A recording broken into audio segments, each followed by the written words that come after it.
Hello, good morning uli po sa aking mga followers ko po, mga kaamigo, kaamiga, of course sa upcoming followers ko po. Thank you sa inyo lahat sa walang sawang support sa aking Breaking Balita Philippines po. So, sa ngayon, malapit na talaga ang nangyari sa bayan ng Pilipinas dahil ginagawang negosyo o garapan na pagdadagbog ng pira o paano what they call sindikatong Ghost Project, mga amigo kamiga.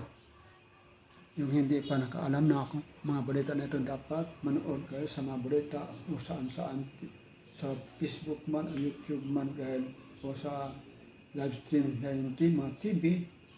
Huwag niyong kalimutan makinig o manood dahil sa mga balita ngayon sobrang mga paglusta ng pira ng kaban ng Pilipinas.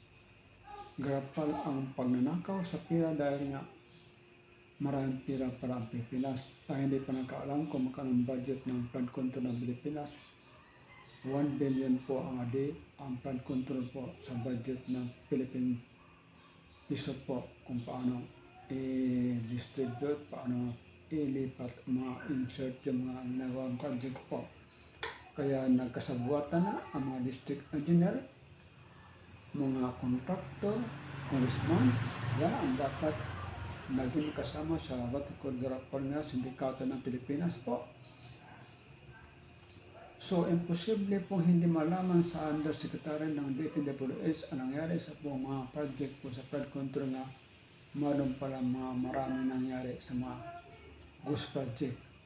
Mabuti na sana ko isa sa napakarami 30 plus po yan ang mga ghost project nangyari po. In the Philippine history po, malapit ang ginagawang negosyo sindikato ng pagnanakaw ng Pilipinas po. So again, thank you sa inyo mga lahat sa walang sapang panonood sa aking vlog po sa Breaking Balita Philippines po. So ngayon, mayroon tayong pakinggan regarding po sa balitang what we call si Ka-Eric po. Magsalita tungkol po kay Vic Hingson po.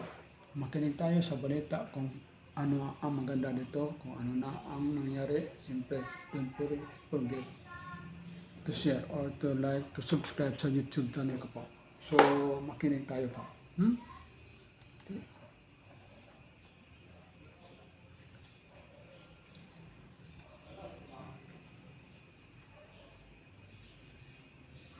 Ni Marcos to play innocent na hindi siya Yan po si Ka-Eric po. Si Marcos, Yung hindi pa nakaalam kung sino si Ka-Eric, siguro naman kilala naman si Ka-Eric po.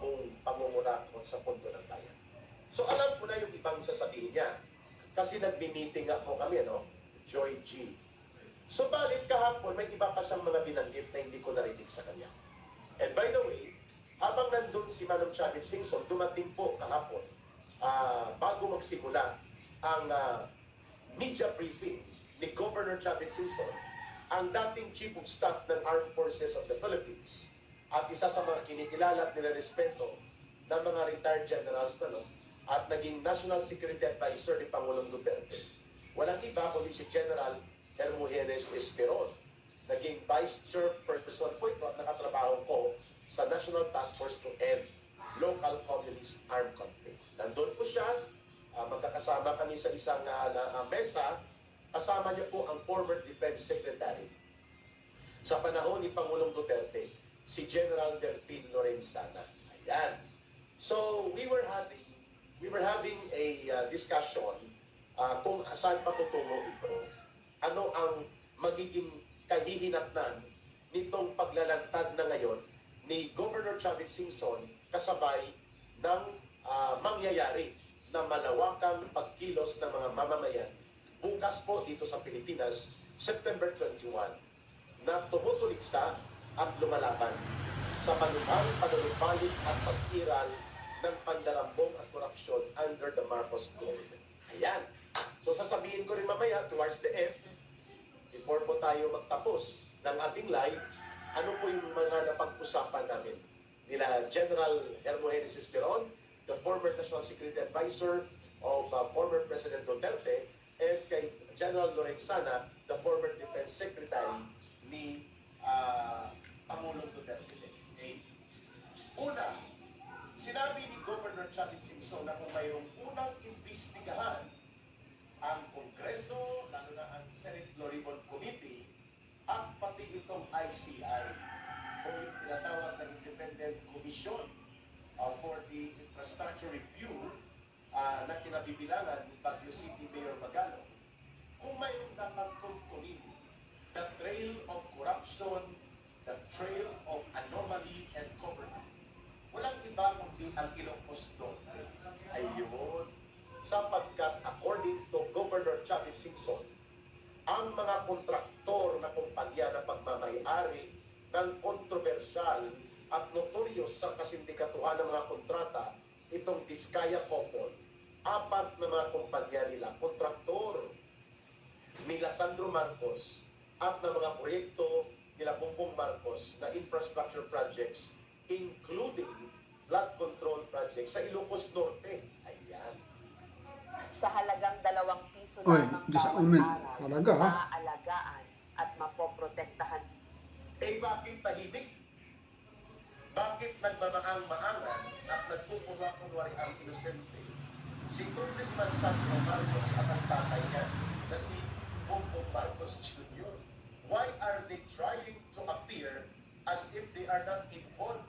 But no less than Governor Chavez Singson ang nagkumpirma na hindi pwedeng maghugas kamay at maging parang Poncio Pilato si Marcos Jr. at ang kanyang anak na si Sandro Marcos, sapagkat ang mga notorious na mga contractors kagaya ng mga Diskaya ay nagkaroon din po ng questionable at maanomaliyang mga proyekto na ang kinukontrata nila, mga proyekto ni Sandro Marcos at nila Bongbong Marcos. Dinagdagan pa ni former Lawag City Mayor Michael Pion na pinsan po ito nila Bongbong Marcos at nila Amy Marcos, sapagkat ang nanay yata ni Michael Pion ay kapatid po ni Ferdinand Marcos Sr.